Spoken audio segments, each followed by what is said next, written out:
বন্ধুরা নমস্কার, good morning. এখন আমি দুপুরে খাবার বানাচ্ছিলাম। এই যে এখানে এক হাঁড়ি ভাত হয়ে গেছে, আর এক হাঁড়ি ভাত করছে।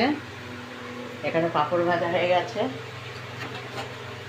এখানে অরহরের ডাল হয়েছে ঘি দিয়ে, মানে আদা ফোড়ন দিয়ে, টমেটো আর ঘি দিয়ে হয়েছে। এখানে বেগুন ভাজা হয়েছে, আর এখানে আলু সিদ্ধ করা হয়েছে। এটা মানে ছাড়াচ্ছি আলুগুলো। আর মাছের ঝোল হবে,